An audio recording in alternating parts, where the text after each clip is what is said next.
Muy buenas noches, ¿qué tal? ¿Cómo están? Bienvenidos a una nueva edición de Al Sur de la Frontera. Los acompaña Roxana Webb. Es un gusto estar con ustedes, como saben, en este programa Al Sur de la Frontera, dedicado a la migración y sus diferentes aristas. En esta ocasión tenemos acá con nosotros al periodista de la red de noticias Salvavisión, Ernesto Cornejo, quien nos visita en El Salvador y por supuesto nos va a compartir de su material, el material que recaba en la zona fronteriza y en esos puntos importantes y destacados donde la migración es noticia, una noticia humanitaria. Ernesto, bienvenido, qué gusto que nos acompañes. Buenas noches, Roxana, saludos a la audiencia Al Sur de la Frontera acá en El Salvador. En efecto, en los próximos minutos vamos a estar viendo todos los pormenores de lo que ocurre ahí en el lugar de los hechos. Esta frontera muy emblemática entre México y Estados Unidos, sabemos que son temas muy importantes y que están llevando hoy por hoy a discusión también en los Estados Unidos con políticas y alivios migratorios, que es lo que están solicitando miles de indocumentados en el país norteamericano. Pero estas y otras informaciones las vamos a estar viendo más adelante.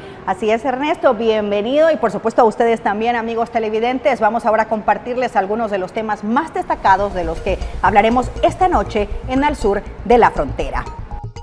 Cae cifra de arrestos en frontera Estados Unidos y México. La administración Biden anuncia más cambios al proceso de asilo. Propuesta de cerrar paso por el Darién provoca temor en Colombia. También hablaremos sobre la patrulla fronteriza. Muy bien, vamos a comenzar con el detalle de las noticias migratorias y sus diferentes aristas. Cae la cifra de arrestos en la frontera entre los Estados Unidos y México en abril entre las restricciones del gobierno mexicano. Al menos eso es lo que se ha dicho. Así comenzamos. Abril se puede considerar como un mes histórico para las autoridades estadounidenses debido a que las detenciones de migrantes se redujeron en un 6%. Esto es producto de la baja en el flujo de personas queriendo ingresar irregularmente a los Estados Unidos. Estadísticas reflejan 128.900 arrestos en abril, frente a 737.480 detenciones en marzo.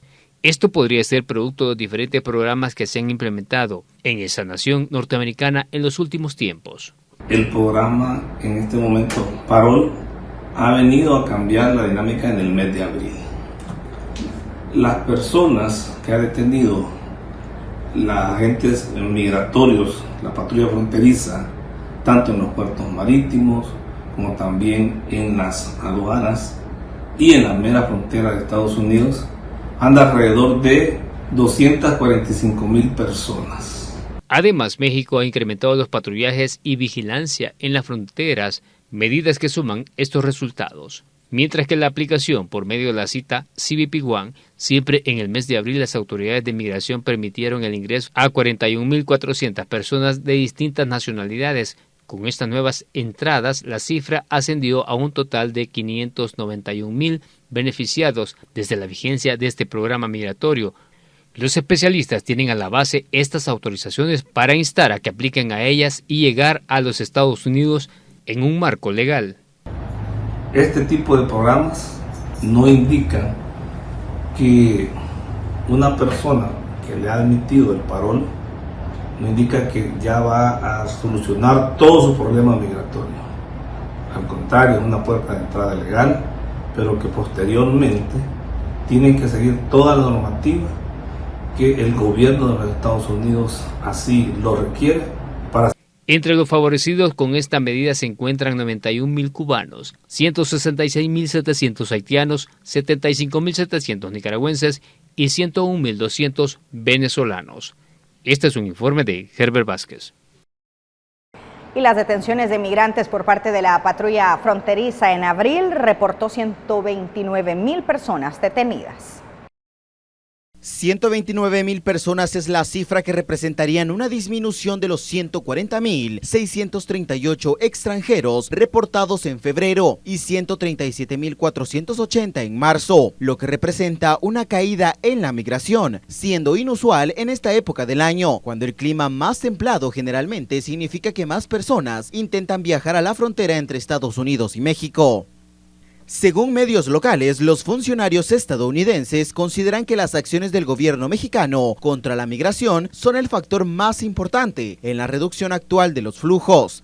Mantener bajos los cruces fronterizos fue el tema de una conversación telefónica que se llevó a cabo el 28 de abril entre el presidente estadounidense Joe Biden y el presidente mexicano Andrés Manuel López Obrador. En un comunicado conjunto se afirmó que los dos líderes ordenaron a sus equipos de seguridad nacional trabajar juntos para implementar de inmediato medidas concretas para reducir significativamente los cruces fronterizos irregulares y al mismo tiempo proteger los derechos humanos. El documento no especificó cuáles podrían ser estas nuevas medidas. Aún así, un alto funcionario de la administración de Biden dijo al New York Times que las posibilidades incluirían esfuerzos para evitar que los ferrocarriles, autobuses y aeropuertos se utilicen para cruzar fronteras ilegalmente y más vuelos que lleven a los migrantes de regreso a sus países de origen.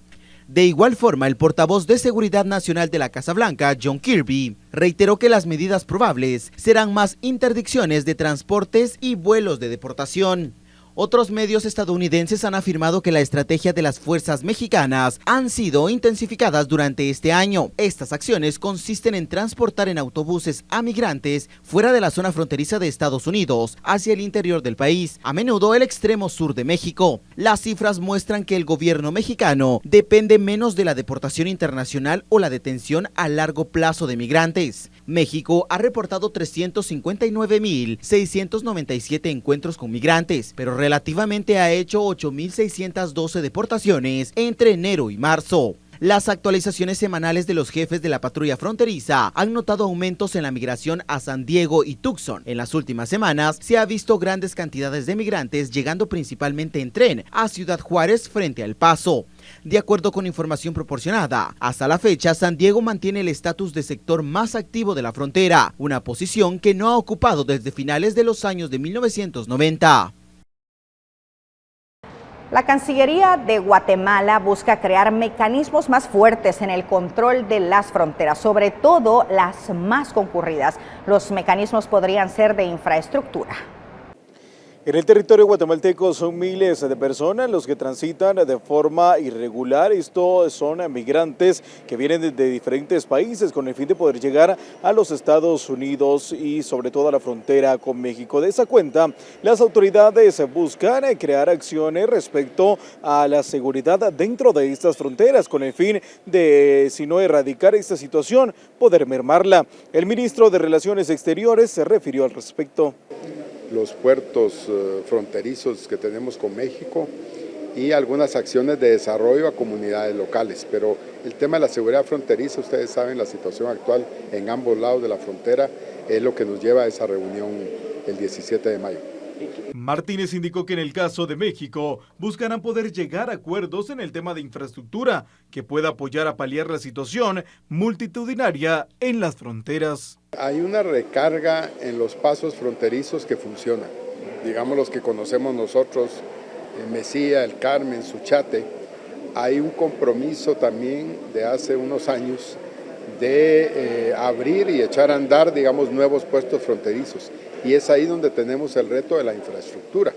Hay un par de lugares que, por ejemplo, en la zona de Ixcán, es un puesto, un cruce fronterizo que se llama Nueva Orizaba, Ingenieros, en donde México ya construyó la infraestructura que les toca a ellos y nosotros todavía no la hemos empezado.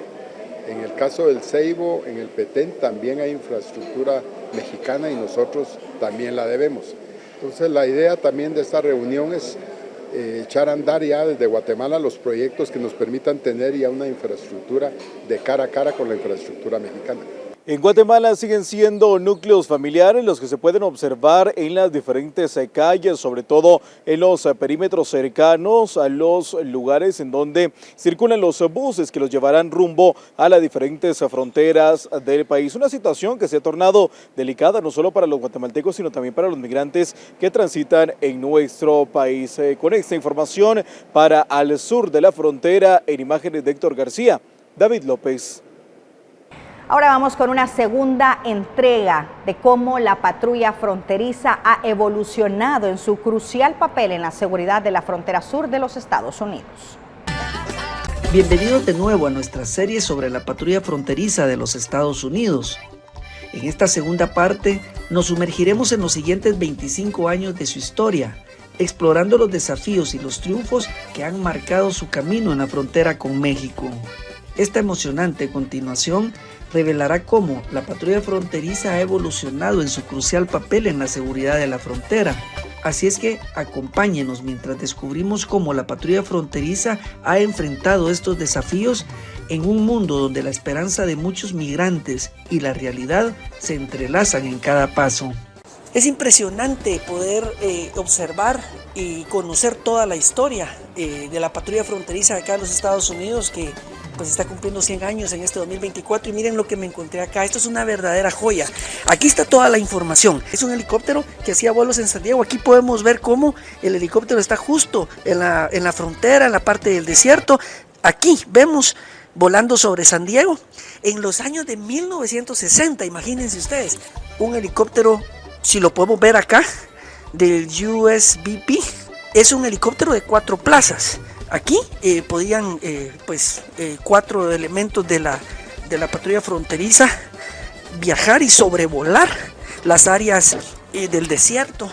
Pues obviamente, si el muro fronterizo empezó en el año 1991 y este helicóptero volaba en el año 1960, sin duda alguna era una pieza clave y fundamental para la patrulla fronteriza de acá de los Estados Unidos, sobrevolando todas las áreas de la frontera entre México y los Estados Unidos. Y ahora tengo la oportunidad de estar acá simulando y teniendo la experiencia de lo que los agentes de la patrulla fronteriza podían observar y podían manipular. Y es impresionante poder hacer los mismos movimientos y tener todo el control de lo que utilizaban en esos tiempos y sobrevolar las tierras de acá del desierto. Es impresionante, la verdad, poder remembrar y recordar esos momentos. Exactamente 4 personas. Hoy en día, en estos años, pues ya vemos helicópteros con más capacidad, pero esto era lo que funcionaba en el año 1960. Este helicóptero de la patrulla fronteriza, y acá está, en El Paso, Texas, el único lugar en todo Estados Unidos donde se guardan estas reliquias de la patrulla fronteriza acá en los Estados Unidos. Esta es una sección de narcóticos. Encontraban drogas. En este caso, estas son las maletas que en algún momento los cárteles utilizan para que los mismos migrantes lleven las mochilas. Y acá van narcóticos. Les dicen que van a pasar a los Estados Unidos, pero cuando los detienen, acá nos podemos dar cuenta en esta sección que está el área biométrica. Es donde los fichan. Aquí podemos ver las huellas de algunas personas, son huellas originales, las tintas que utilizaban. La tecnología ha ido cambiando. Podemos ver cómo son ingresados los nombres y los documentos o la identificación de las personas que son detenidas en todo el sector, desde el Pacífico, que sería el área de California, pasando por toda la zona del desierto, el Golfo de México, el Río Grande, hasta Florida, que aquí es donde utilizan el equipo acuático. Y mientras reflexionamos sobre los últimos 50 años en la frontera entre México y los Estados Unidos, recordemos que la patrulla fronteriza no solo es una institución, sino también un símbolo temido para muchos migrantes que cruzan ilegalmente la frontera. En nuestra próxima entrega continuaremos explorando y revelando las complejidades detrás de los uniformes y las vidas de aquellos cuyos caminos se entrelazan con las historias de esperanza, desesperación y todo lo que hay entre medio de la realidad compleja y a menudo controversial de la patrulla fronteriza. Vamos a nuestra primera pausa comercial, pero en breve regresamos hablando y conociendo sobre el material que ha reportado el periodista de la red de noticias Salvavisión, Ernesto Cornejo. Quédese con nosotros.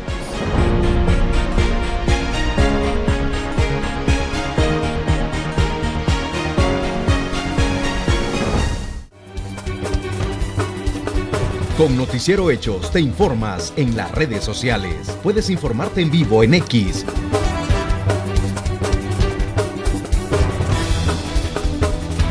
Facebook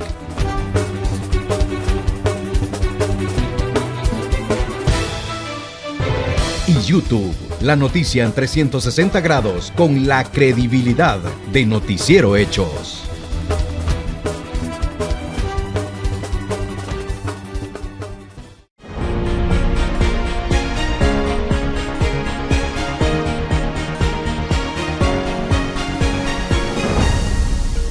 Gracias por continuar con Al Sur de la Frontera. Nuevamente saludamos al periodista de la red de noticias Salvavisión, Ernesto Cornejo.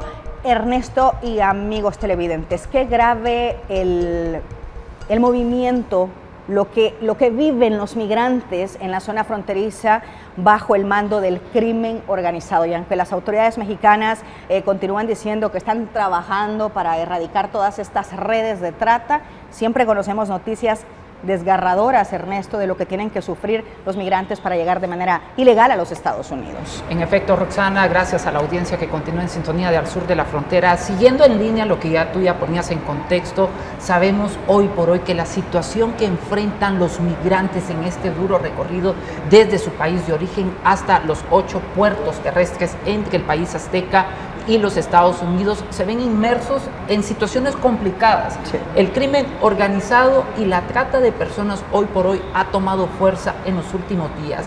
¿Qué sucede? Sabemos que incluso las mujeres están siendo víctimas de esta situación que los lleva a vender sus servicios sexuales a cambio de su libertad para poder alcanzar el tan anhelado sueño americano. Las autoridades de algunas ciudades fronterizas, como por ejemplo en Tijuana, México, están trabajando de lleno y sobre todo llevando a cabo campañas de concientización para evitar que más personas sigan llegando a las manos de estas personas. Escuchemos.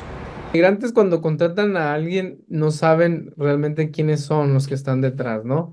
Y a veces son personas que pertenecen a un cártel, ¿no? Puede ser, porque ya se mezcló. Ya como las ganancias de tráfico con personas se equiparan a las ganancias de tráfico de drogas, entonces ya está todo mezclado. Entonces el riesgo de los migrantes es también que contraten a algún contrabandista, pero al final de cuentas puede ser un narcotraficante que los puede privar de su libertad y pedir rescate, que ya ha sucedido. Y bueno, ya tienen, pues hay rutas, se pelean a veces, ellos si están cruzando personas por Jacume, Tecate, pues ahí sí ha habido roces con el INAMI, porque era pues una ruta tanto de personas como de tráfico de drogas, ¿no? Siguiendo siempre en línea sobre la información que mirábamos y siempre en México, las autoridades del Instituto Nacional de Migración del país azteca han llevado a cabo en los últimos días diferentes operativos en algunos estados. Esto con el fin de evitar que los migrantes estén viajando de manera hacinada en tráiler, autobuses y vehículos. De acuerdo a las estadísticas, han sido más de 500 personas de diferentes nacionalidades detenidas y también procesadas bajo las diferentes entidades del gobierno mexicano y posteriormente también enviadas hasta sus países de origen. Ciudad Juárez la situación no fue muy buena que digamos, porque de la parte de las autoridades policiales y de la Guardia Nacional, que deberían ser los que garanticen la seguridad de todos ciudadanos, estamos violando nuestros derechos humanos, han maltratado, nos han quitado el dinero, solo con las palabras de que por qué no se devuelven a su país, qué vinieron a hacer para acá. El modelo mexicano de movilidad humana también ha llevado a beneficios a muchas personas que se encuentran en tránsito por el país. Uno de ellos asegura en su testimonio que también le ha ayudado a más migrantes a poder llevar a cabo la traducción de su lengua natal para poder agilizar los procesos migratorios. Salió mi constancia positivamente, me acudí con ACNUR, pero cuando yo veo es bastante tiempo y tenía un puesto de trabajo en una organización, entonces me acudí con Amexit para que me pueda ayudar y fue bastante bien porque en poco tiempo me ayudaron a sacar la cédula y también el RFC y también el Seguro Social, que es buena para mí y para que podía trabajar rápido en la organización que estoy ahora. Lo que yo hago en mi trabajo es como mi puesto como es un mediador cultural. Un mediador cultural tengo 50% de traducir con otros inmigrantes que no hablan español. Por ejemplo, las bandas haitianas o puede ser de África también. que no habla español, y mi puesto me ayuda a ayudarlos, a traducir por ellos. Y ahora nos trasladamos hasta Estados Unidos, principalmente en la ciudad de Los Ángeles, California, y es que las autoridades del gobierno de El Salvador, a través de su consulado en esta ciudad, llevaron a cabo un festival. Esto con el objetivo de proporcionar los diferentes servicios que se tiene en el país centroamericano a sus connacionales, principalmente para aquellos que desean y tienen este objetivo de poder invertir en su nación y que sobre todo también tienen los mecanismos aperturados para que los puedan hacer sin ningún problema.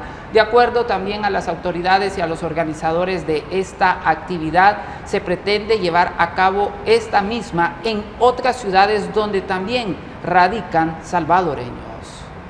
El programa de servicios El Salvador Más. Estamos por primera vez en Los Ángeles, California, en un esfuerzo que por primera vez también se han sumado varias universidades, ampliando grandemente la gente y los accesos que podamos tener a la educación superior. Y ahora estamos en este showroom por primera vez acá en Los Ángeles con más de 46 instituciones entre gobierno, empresas privadas e instituciones académicas. Pero también es una muestra de que sus demandas como diáspora han sido escuchadas por todas las instituciones.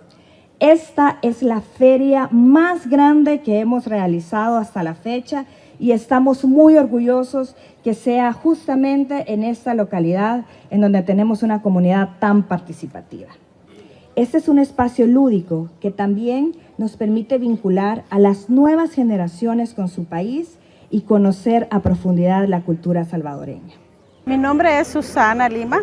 A mí me parece excelente, es una cosa que motiva a los que vivimos en este lado de este mundo, porque nos ayuda para nuestros hijos que son nacidos acá, que ellos conozcan la cultura de nuestro país. A mí se me hace que sería bueno que mantengan esto y se me hace algo tan lindo y las personas que nos han atendido muy, muy especial y bien amable.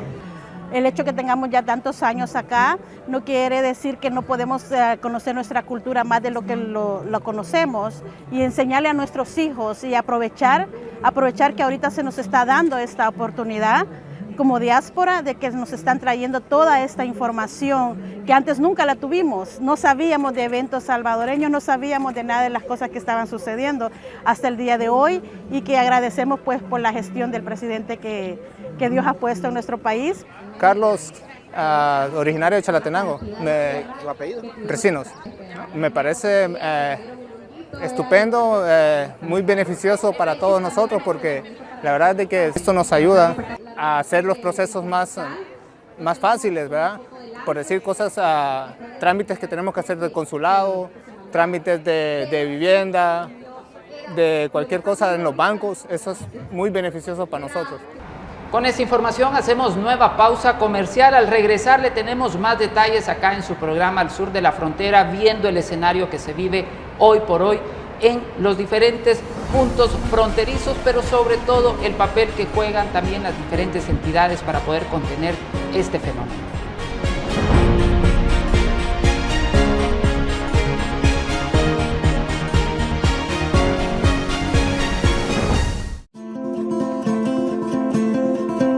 Nuestra fuerza se basa en conocer lo que ocurre en el país.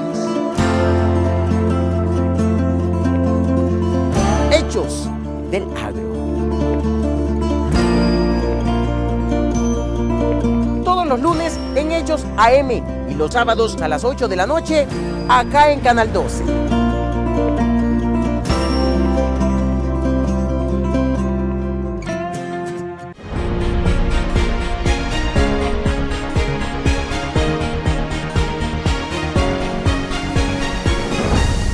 Gracias por continuar con Al Sur de la Frontera. Un informe de UNICEF alertó sobre un fuerte incremento de niños migrantes cruzando la selva del Darién entre Colombia y Panamá. Y este año buscando la ruta hacia los Estados Unidos. Pues la agencia de la ONU ha analizado el programa y proyecta que para 2024 solo registrará números en alza. Tenemos, Ernesto y amigos televidentes, un análisis sobre esta crisis migratoria que ocurre en la selva del Darién, que involucra a los menores de edad. Estudios del Fondo de las Naciones Unidas para la Infancia reflejan que en los primeros 4 meses del 2024, más de 30.000 niños atravesaron el tapón del Darién, zona selvática, densa y peligrosa, que hacen uso las personas migrantes en busca del sueño americano y que se ubica entre las fronteras de los países de Colombia y Panamá. UNICEF destaca que en el año 2023, más de 130.000 menores de edad cruzaron el Darién, lo que ya representaba una cifra récord. Pero en lo que va del presente año 2024, ya se ha observado un aumento significativo, con más de 30.000 niños cruzando en los primeros 4 meses del año. César Ríos, experto en temas de migración, insta a los países donde cruzan los migrantes para que se les brinde seguridad a los niños como a sus familias, ya que en sus travesías están expuestos a peligros como las bandas criminales. Es crucial entender estas estadísticas para diseñar políticas efectivas que puedan ofrecer protección y apoyo a esta niñez migrante. Datos del organismo internacional indican que unos 2.000 niños iban sin compañía. En otros casos, habían sido separados de sus padres. La necesidad de una presencia y respuesta más fuerte, destacando que muchos niños han muerto en este arduo viaje, con proyecciones de que 800.000 migrantes cruzan el Darién este año, incluyendo 160.000 niños y adolescentes. Ríos hace un llamado a las organizaciones que velan por los derechos de los migrantes para que concienticen a las familias para que desistan a viajar de manera irregular, exponiéndose a peligros que se enfrentan fuera de sus países de origen. Este es un informe de Herbert Vázquez. La administración Biden, Roxana y amigos televidentes, también está analizando posibles cambios, principalmente a las solicitudes de asilo para también acelerar los procesos de cada uno de ellos. Así es, y también con el tema de la expulsión de los migrantes que continúan llegando en la frontera sur. Veamos la nota. El cambio que se está considerando permitiría que ciertos inmigrantes que llegan ahora a la frontera sean procesados primero a través del sistema de asilo en lugar de quedar al final de la fila. DHS pondrá a ciertos extranjeros adultos solteros hallados entre los puertos fronterizos de la frontera sur en la lista de casos nuevos, repartidos en 5 áreas geográficas, y los jueces de inmigración en el Departamento de Justicia priorizarán estos casos. Los Ángeles, Atlanta, Boston, Chicago y Nueva York serán las ciudades en las que los jueces tendrán asignados estos casos. La medida tiene un objetivo claro: procesar las aplicaciones de asilo para las personas que están entrando en la frontera del sur solicitando el asilo en menos de 6 meses. El reglamento solamente aplica para personas que están entrando en un lugar que no sea un puerto de entrada o que no estén usando la aplicación CBP One para solicitar el asilo. En este momento, cuando una familia llega a la frontera, casi siempre queda en libertad y suele esperar años hasta que un juez de inmigración decida sobre su caso. Al procesar rápidamente a los migrantes que acaban de llegar, el gobierno pretende evitar que otros intenten hacer el viaje. Quienes no tengan un caso válido serán deportados. Un récord de 3 millones de casos en este momento están saturando el Tribunal de Inmigración del país. El número promedio de casos para un juez es de 5.000, y estos cambios no ayudarán a disminuir su carga de trabajo. Hay aproximadamente 600 jueces. Paula Díaz, Voz de América, Washington. Marcela Escobar, asistente especial del presidente Biden en los Estados Unidos y también coordinadora de la declaratoria de Los Ángeles que se hizo en el año 2022 y que se ha venido trabajando este tema también con algunos países que conforman el Triángulo Norte de Centroamérica, ha anunciado algunas iniciativas para la migración irregular. Para conocerlas vamos a saludar, Ernesto y amigos televidentes, a Lourdes Saravia de nuestro canal aliado TN23. Adelante.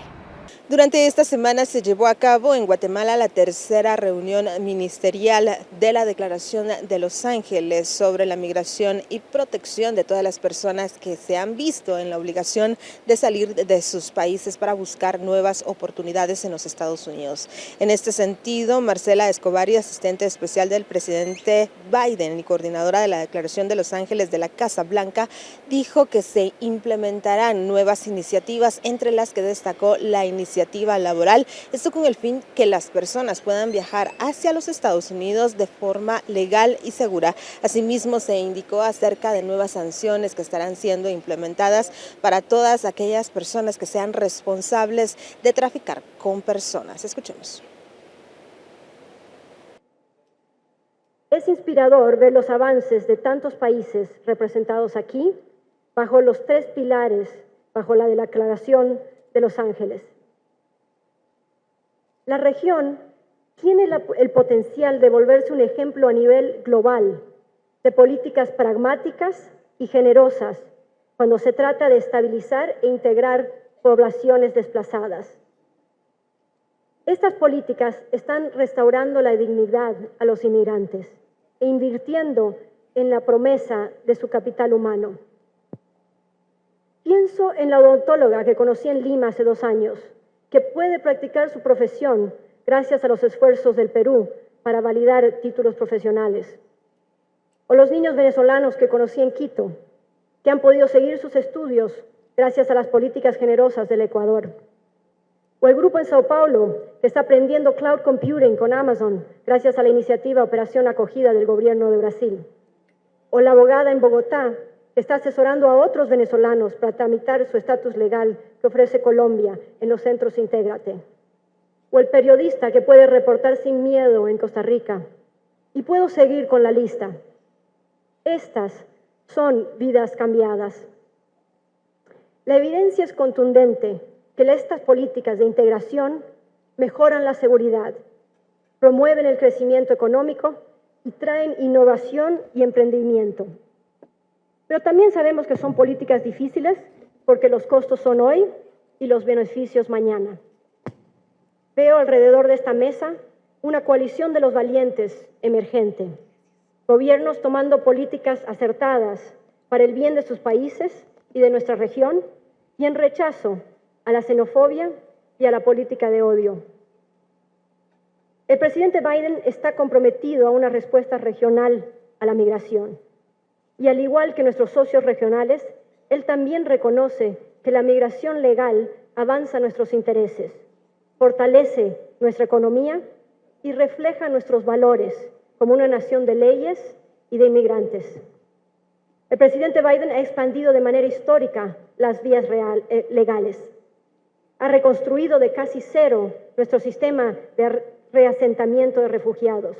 Y con las oficinas de movilidad segura, más de 21,000 refugiados han sido aprobados para establecerse en los Estados Unidos. A través de la iniciativa CHNB para cubanos, haitianos, nicaragüenses y venezolanos, 435,000 personas han sido aprobadas para entrar a los Estados Unidos de manera segura y legal. Con CBP-1, los migrantes pueden pedir una cita para presentarse en un punto de entrada oficial para ser procesados y entrar de manera ordenada y segura a los Estados Unidos. Más de 540,000 personas han entrado con este mecanismo. Estas iniciativas combinan una aplicación coordinada de la ley para reducir la inmigración irregular con la creación de vías legales para migrar de manera digna y segura. Y hemos también expandido las visas laborales de manera sin precedente, particularmente aquí en Centroamérica, donde el número de trabajadores temporales se ha triplicado en los últimos 3 años a más de 28,000. Esto no solo aporta a nuestra economía, pero vuelven a sus países con nuevas habilidades y recursos para invertir en sus comunidades. Y estas vías no solo deben ser a los Estados Unidos. El momento exige propuestas ambiciosas que van más allá del concepto cada vez más anticuado de países emisores y receptores. La realidad es que tanto las economías avanzadas como las que están en vías de desarrollo tienen importantes necesidades de mano de obra y todos podrían beneficiarse de un mercado que hace coincidir las competencias de los trabajadores con las carencias de mano de obra. Con el aporte de la nueva iniciativa lanzada esta semana de Labor Neighbors, tenemos una oportunidad de expandir vías laborales a nivel masivo, con visas más estandarizadas y simplificadas. Escobar también señaló que en países como Colombia, Costa Rica y Ecuador han incrementado las vías para regularizar a las poblaciones migrantes en sus territorios y que México está trabajando en un plan para otorgar visados de trabajos a migrantes haitianos. Con imágenes de mi compañero Saúl Flores, reportó para Al Sur de la Frontera, Lourdes Araná. ¿Y cuál ha sido la suerte de los migrantes acusados de agredir a 2 policías en Times Square en enero pasado? Y es que, Roxana y amigos televidentes, cabe recordar que esta situación en una de las ciudades que se ha visto muy aglomerada en los últimos meses de migrantes también ha llevado a que la Fiscalía ha ofrecido penas, esto para con el fin de reducir al menos las acciones que estas personas están realizando. Estamos hablando de 5 hasta 7. En un inesperado giro, la Fiscalía ofreció penas reducidas a 5 de los 7 migrantes acusados de atacar a 2 policías en Times Square el pasado 27 de enero. Ellos todavía no han aceptado, pero han surgido interrogantes sobre el manejo judicial de los crímenes violentos contra la fuerza pública. La justicia tiene que accionar ante esto, ¿no? Porque estamos hablando del orden común, estamos hablando del bien común. Pero no importa el estado migratorio de la persona. Según la alcaldía, los migrantes siguen llegando por miles y la semana pasada 1.100 ingresaron al sistema de la ciudad. Son más de 197.100 inmigrantes que han llegado a la ciudad de Nueva York, lo cual es un poco loco. Migrantes recién llegados piden más seguridad en la ciudad y que no sean estigmatizados. Lastimosamente, así como hay gente que viene a trabajar honradamente, hay gente que también es de mala vida, pues. Nos está haciendo inseguros a todos. Pues a mí como migrante, pues me afecta bastante porque pues soy un migrante que acabo de llegar y no vengo con intenciones malas de dañar a la gente. Johenry Brito, uno de los acusados de agredir a los policías y quien enfrenta cargos de agresión en segundo grado, obstrucción de la administración gubernamental, manipulación de evidencia física y obstaculizar la justicia, quedó en libertad este sábado por instrucción de un juez del Tribunal Penal de Manhattan, según el tabloide New York Post. Los acusados deberán regresar a corte el próximo 18 de junio, donde se deberá definir si aceptan un acuerdo o si van a juicio. Ángela González, Voz de América, Nueva York. Vamos a una nueva pausa comercial en Al Sur de la Frontera. Siga en sintonía, al regresar más detalles de todo lo relacionado al fenómeno de la migración irregular.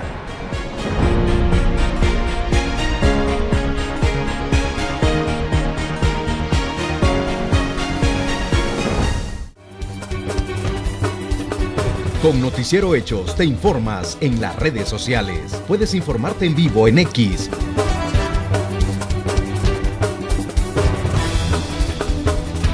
Facebook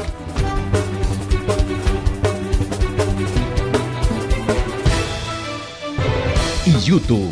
La noticia en 360 grados con la credibilidad de Noticiero Hechos.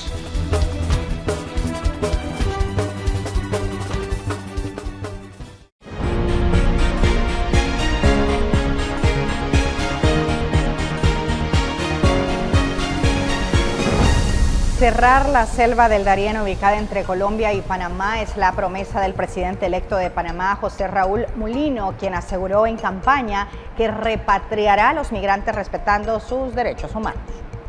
José Raúl Mulino aseguró la presidencia de Panamá el pasado 5 de mayo, respaldado por el exmandatario Ricardo Martinelli, al superar a 7 contendientes con el 34% de los votos, 9 puntos por encima de su rival más cercano, el centroderechista Ricardo Lombana. Además de enfrentar numerosos desafíos internos y la controversia en torno a su candidatura, el abogado y exministro de Seguridad adoptó una posición firme durante la campaña sobre el tema de la migración. Expresó así su intención de aplicar medidas estrictas en el Darién. La jungla del Darién tiene 266 kilómetros de longitud y 575.000 hectáreas de superficie, y se convirtió en los últimos años en un corredor para migrantes que desde Sudamérica buscan llegar a Estados Unidos. Aún así, el Darién representa uno de los desafíos más difíciles para los migrantes, pues es uno de los caminos más transitados por los viajeros que deciden llegar a pie a tierras extranjeras, conectando Colombia con Panamá. Más de 520,000 personas, en su mayoría venezolanos, cruzaron en 2023 la selva. Este año han hecho la travesía más de 130,000, según cifras oficiales.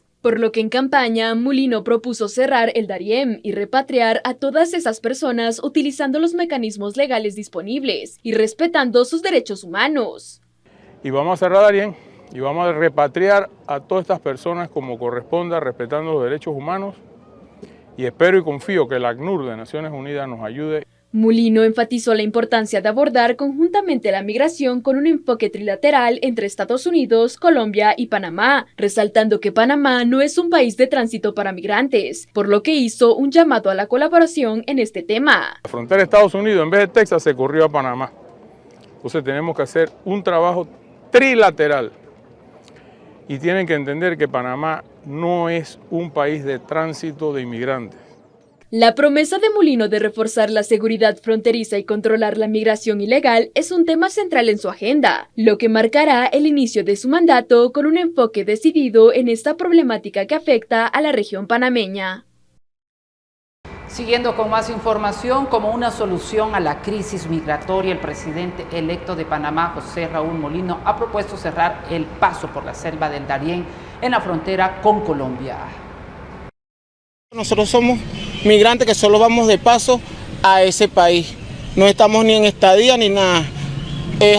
Me parece algo injusto. Este es el sentir del migrante venezolano Justin Padilla a la propuesta del presidente electo de Panamá, José Raúl Mulino, de cerrar el paso de migrantes por la frontera natural con Colombia, la selva del tapón del Darién, como solución a la crisis migratoria. Que sea consciente de las necesidades de cada uno de nuestros paisanos como migrantes, como ser humano. Las autoridades de las poblaciones fronterizas colombianas de Turbo y Necoclí, por donde transitan diariamente más de 1.500 migrantes, temen que se desencadene un represamiento de personas en este territorio cerca de la selva del Darién, de adoptarse la medida. Llamado de alerta al gobierno nacional para que atendamos de manera articulada, de manera conjunta, la crisis que se podría generar hacia el futuro. El congresista por el departamento de Antioquia, Julián Peinado, hace un llamado a que se respeten los derechos humanos y el libre tránsito de los migrantes para que no sean víctimas de redes de trata. Es bastante arriesgado condicionar el paso de los migrantes, advirtiendo que son las personas más vulnerables. 540,000 migrantes cruzaron la selva del Darién en 2023 y en lo que va de 2024, más de 65,000 personas han tomado esta ruta, según Migración Colombia. Yair Díaz, Voz de América, Bogotá. Naufragio o cautiverio. Familiares de venezolanos desaparecidos en ruta migratoria es la siguiente nota, veamos.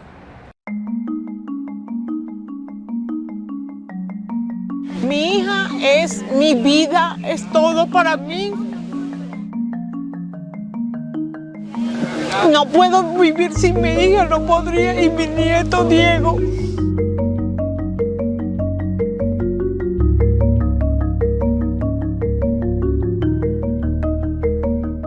hija que estaba próxima a graduarse de odontólogo. Y llega y le pasa esto por esa cuerda de delincuentes. Ellos salieron de San Andrés el 21 de octubre y desde ahí, desde esa fecha, no hemos sabido nada de ellos. En realidad ellos fueron captados desde Venezuela. Comienza todo aquí en Venezuela, donde te ofrecen el paquete desde tu casa hasta la isla San Andrés. Hay promociones como si fueran viajes turísticos. Hablan abiertamente que es para ingresarte a otros países. Ellos tomaron, contactaron, pagaron y se fueron, pues. A mi hija le dijeron, tranquila, que tú vas a ir bien porque tú estás embarazada.